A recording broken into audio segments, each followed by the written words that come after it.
Hello, this is Darrell Castle with today's Castle Report. This is Friday, the 14th day of July, in the year of our Lord 2023, and I will be talking about the eloquent words of Archbishop Carlo Mario Vigano, with which he issued a warning to the entire world of a global coup d'etat currently in progress by a financial and ideological elite. His words are confirmed by a report issued by the conspirators themselves, in which they openly admit the coming dictatorship will have to be completed within 10 years, and ideally by the year 2030. First, I think it's necessary to point out that I'm not a Catholic. I'm a Protestant Christian who attends a Presbyterian church. I just happen to spend several hours each week buried in research materials concerning the matter the Archbishop is trying to bring to the attention of the world's people, since he is obviously a devout man, respected as one who opposed even the Pope on the subject of child predators in the priesthood. His words will be given more credence than mine have been given thus far. The video in which he makes his plea to the world is still available on YouTube, or at least it was until today. He said that there is a global coup d'etat which extends to the whole world, being enacted by a financial and ideological elite which has succeeded in gaining at least partial control of the world's governments, the world's politicians, business, information sources, education, and religious leaders. These people and organizations have become enslaved to the new global masters, and therefore individual and fundamental rights, once thought of as sacrosanct, have been and are being trampled underfoot.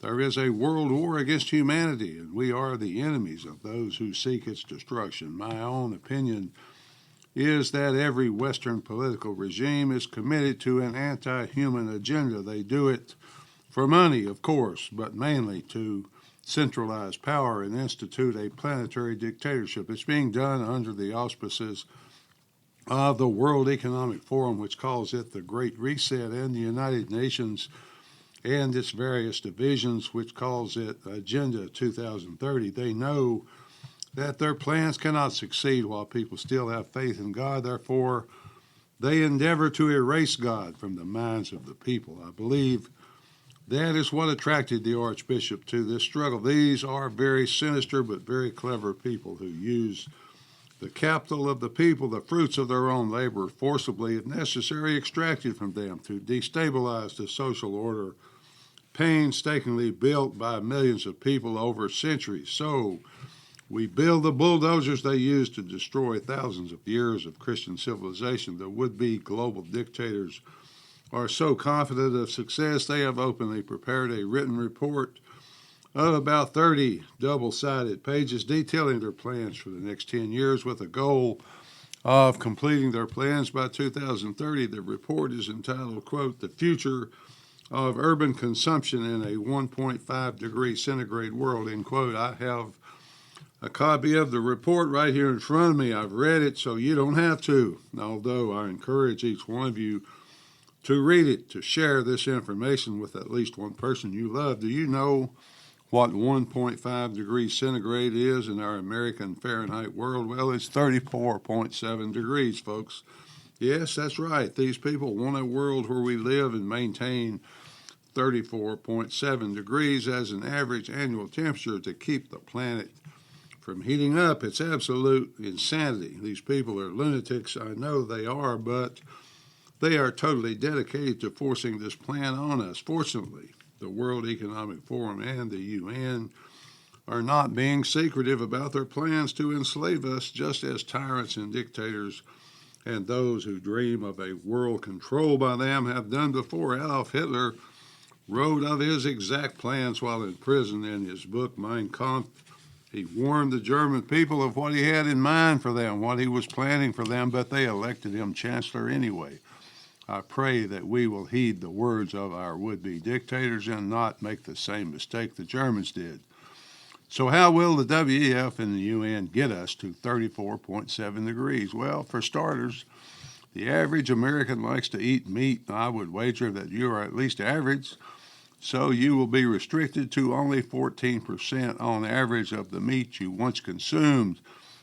After 2030, the goal is no meat at all, except some Frankenstein lab-grown variety. If there is no meat, there's no need for domesticated animals. These beasts are the source of heat anyway. They must be fed, watered. Their methane gas and excrement are very bad, so domesticated animals must go. They must be removed from our world. That thought is terrifying, isn't it? No more domesticated animals, no cattle, no horses, no chickens, no goats, no ducks. So that means they're going medieval on us, folks. In case you think I'm exaggerating, Ireland has already slaughtered thousands of animals, and in Holland, the farmers have overthrown the Dutch government because it is destroying their farms. Agriculture and general farm animals specifically have been targeted around the world. In America, there have been repeated attacks on food production facilities in recent years. Just this past week in Texas, an explosion at a dairy farm killed 18,000 cows. So just to reiterate, the 2030, you will never grill a steak again unless these ambitious people are stopped. Climate change is the justification for all of this hellish control, of course. It is the excuse for their drive for world domination. What causes climate change? Anything the WEF or UN says causes it. Anything they decide that is bad for the planet is a cause and a justification for more control by them over us. So meat, plastic, steel, many other things will be missing from our new world. I will admit to being a little nostalgic when I see the geese and ducks on the lake across the street from my house, and I have been watching them for 25 years, but my betters say they're bad. So goodbye, my friends. So sorry to those of you who choose not to eat meat, eggs, or dairy anyway. You're not exempt from this climate change menace. Not if you have a dog or cat or maybe a little bird. That's right, no more household pets because all those pets must be fed. That's not necessary. Also quite dangerous in this changing climate. I'm hopeful that missing old Fido will arouse all those vegans and vegetarians into an army of resistance, but we will see. You're also advised to learn basic sewing like your grandmother did because your access to clothing will be restricted. This is especially distressing because we will be freezing our butts off in 34.7 degree cities. By the way, I wonder how Miami will fare with that decree, but the planet must be saved, folks. Each of us will be restricted to 8 new items of clothing per year, and after 2030, the goal is 3 new items per year. Yes, I know you must be thinking these people are insane. They're crazy. You would be correct, but they are also deadly serious. They already control much of the world, including much of the United States. What about our kids? Don't they outgrow clothing every year? Yes, they do, folks, they do.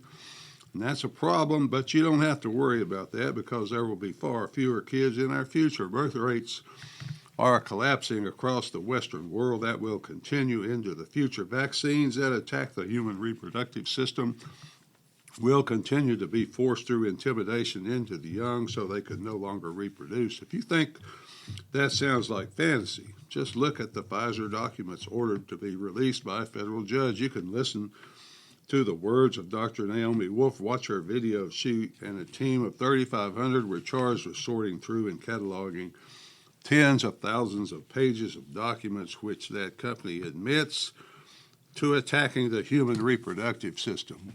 Well, at least we'll be able to travel in the new world to visit our grandkids, right? I'm afraid not, folks. Travel will no longer be in your future. The good news is that our new overlords will graciously allow us to take one flight up to 950 miles every 2 years. Their goal is to get us to the point that we fly only once every 3 years. By the way, they also plan to take your cars away, even the expensive short-range electric cars. After all, folks, it's worth it to get to 34.7 degrees in your city, don't you think? How will we get around then? How will we visit our kids 1,500 miles away? Well, we won't, because they plan to lock us down and make us so protein deprived and sick we won't have the energy to travel. How will they enforce all this? Well, through central bank digital currency and digital ID of every person on this earth. CBDC is not a system for preventing counterfeiting because the government already floods the world with counterfeit money. It's not to prevent drug trafficking. the government is the biggest drug trafficker in the world or money laundering.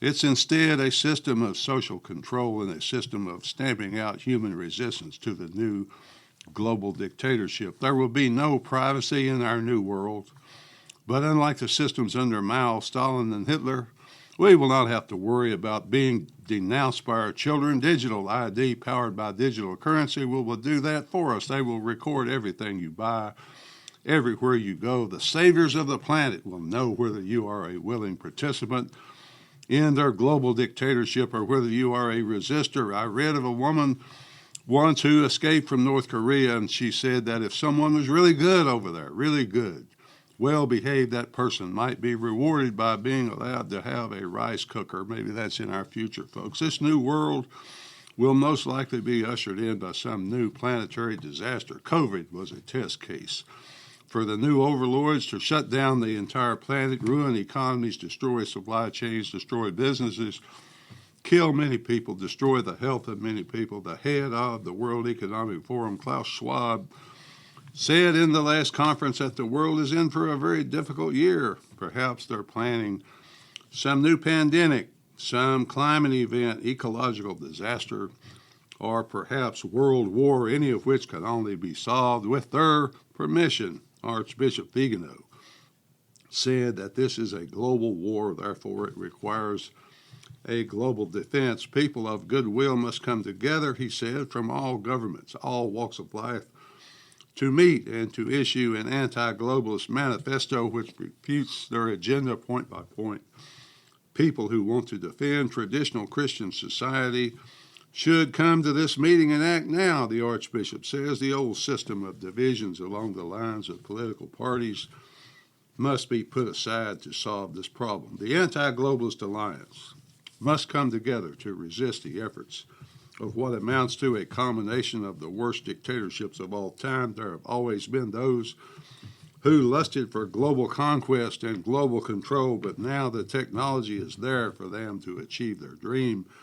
The final bricks are being laid in the wall as I speak. The people we must fight are the enemies of humanity. They and their agenda must be held up to the light and exposed. Millions will accept anything those in authority tell them. Like whipped dogs, they do the bidding of their masters. Thanks to decades of schooling and other propaganda, they're pawns to be used in the game, and changing their minds will be difficult, perhaps impossible.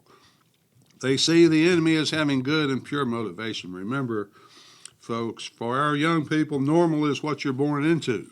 This new insane world is their normal. Finally, folks, this seems crazy because it is crazy.